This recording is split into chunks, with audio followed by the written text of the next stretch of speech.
Well, ahead of his trip to the U.S. Capitol next week, then, Emmanuel Macron gave a preview of what he plans to say to Donald Trump in a one-hour question-and-answer session on social media networks. The French president insisted that he'll be telling his American counterpart that he, quote, cannot be weak in the face of Vladimir Putin, adding that he will try to persuade the White House that U.S. and European interests are the same when it comes to Ukraine.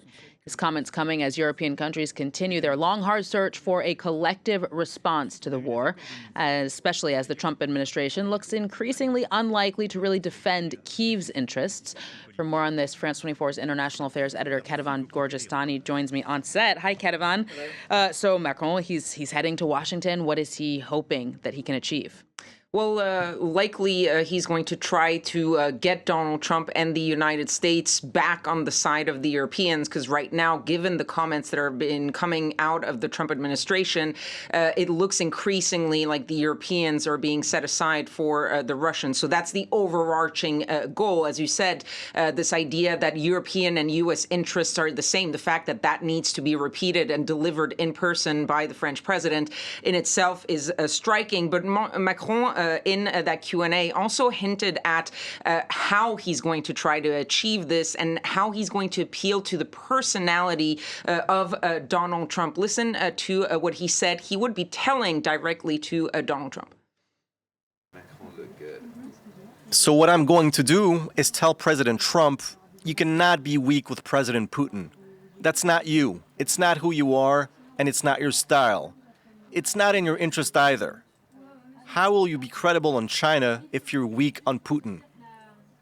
Now, look, Emmanuel Macron and Donald Trump know each other pretty well. Of course, Emmanuel Macron was already president during Donald Trump's first term, and they do communicate very regularly, even outside of the calls that have readouts. They speak at least once a week, especially in recent months. And so Emmanuel Macron also made sure to sort of praise Donald Trump in ways during that Q&A. He praised Donald Trump's negotiating style, and he talked about some of the uncertainty around Donald Trump. He said that Putin also doesn't know what Trump exactly is going to do in the end. And this uncertainty, he said, is also good for us and for Ukraine.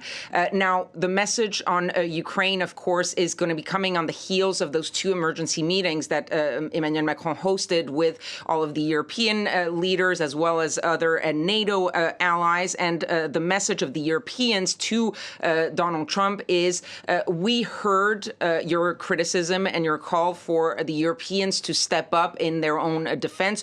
We're willing to do that when it comes to security guarantees for Europe, but we need to do that with you by our side. And this is something that, of course, is going to be said not once by Emmanuel Macron, but twice, because then you have Keir Starmer, the UK Prime Minister, who will be meeting with Donald Trump on Thursday, and he is likely going to be carrying that same message of that European security forces or security guarantee for Ukraine. So it's perhaps not an accident that after Macron, Keir Starmer will be meeting in Washington. That's because there's rumors of some type of security plan that would be spearheaded by both of their countries, France and the UK. What more do we know about that? Well, look, this security guarantee, first of all, would only be coming into play if and only if there were to be a ceasefire deal, a peace deal between Ukraine and Russia. And the goal would be there to guarantee that security, guarantee that Russia would not try to attack Ukraine again. It would not be a combat force, as Emmanuel Macron has insisted. It would not be also a sort of peacekeeping force on the sort of front line or the ceasefire line, but, quote, a reassurance force.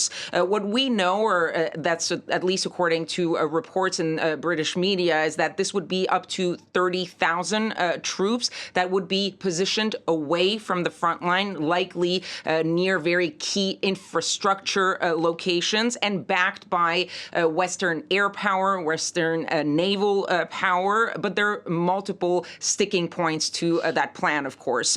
First of all, the UK and France, yes, they're spearheading it. Yes, they're two of the main armies in Europe.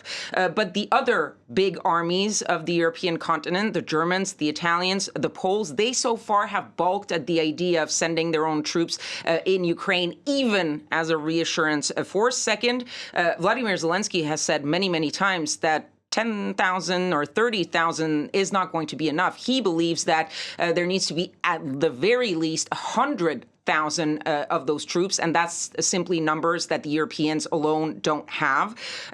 Keir Starmer also insisting that there must be a U.S. backstop because he says U.S. security guarantee is the only way to effectively deter Russia from attacking Ukraine again. Of course, the Americans have said no troops on the ground. They have kept the idea of a possible U.S.